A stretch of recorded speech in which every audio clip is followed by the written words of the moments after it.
और भी अपडेट लेंगे। फिलहाल तफसीलात के लिए आपका बेहद शुक्रिया।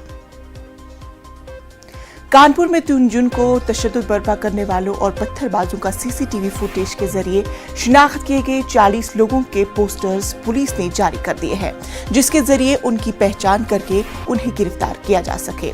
इस मामले में पुलिस ने आम बाशिंदों से अपील की है कि वो इन पत्थरबाजों की गिरफ्तारी में पुलिस की मदद करें। पहचान कराने वालों के नाम खुफिया रखे जाएंगे। शहर के कई इलाकों में पोस्टर चस्पा कर दिए गए हैं। इसके लिए लोकल नंबर भी जारी किया गया है, जिस पर लोग इतला दे सकते हैं।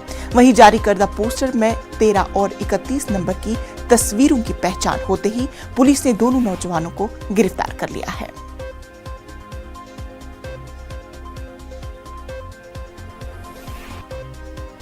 इस पूरे मामले पर हमारे साथ संदीप जुड़ चुके हैं। संदीप, ये बताया कि 2 गिरफ्तारियां अमल में लाई गई हैं, पुलिस की मजीद क्या कुछ कार्रवाई? देखिए सर, जिस तरह से पोस्टर जारी हुए हैं और लगातार एफआईआर यानी कि कल एक और एफआईआर दर्ज की गई है, उसके बाद से गिरफ्तारी जारी है।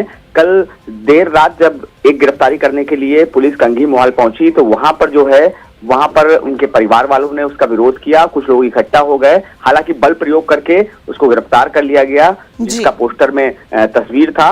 उसके बाद जिस तरह से कार्रवाई चल रही है, उसमें जो पोस्टर लगाए गए थे, जिस प्रिंटिंग प्रेस से ये पोस्टर छपवाए गए थे, उस पर भी कार्रवाई हुई है और उसके मालिक को गिरफ्तार कर लिया गया है। वहीं पुलिस जांच में जुटी हुई है, एसआईटी की टीम गठित की गई है। जिस तरह से जांच हो रही है, खास करके मोबाइल की जो जांचें हो रही हैं, उसमें कई लोग संदिग्ध पाए जा रहे हैं, उनसे भी पूछताछ जल्द हो सकती है।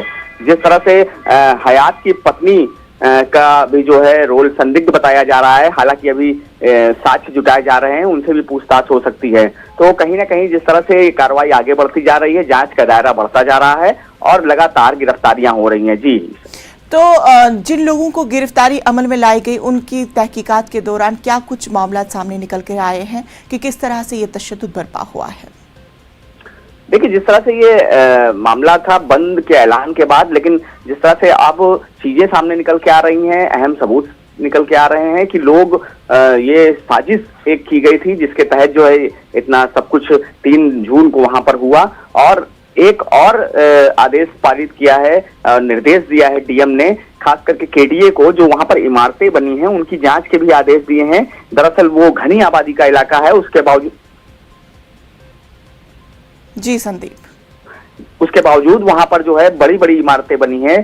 6 से 7 माले की इमारतें वहां पर हैं, वहां से पथराव हुए हैं, उसकी जांच के आदेश दिए हैं। जो अवैध वहां पर जो इमारतें होंगी उनको सीज किया जाएगा। तो चलिए संदीप, आप इस अहम खबर पर अपनी नजर बनाए रखें। फिलहाल तफसीलात के लिए आपका बेहद शुक्रिया। बीजेपी ने भले ही तर्जुमान नुपुर शर्मा और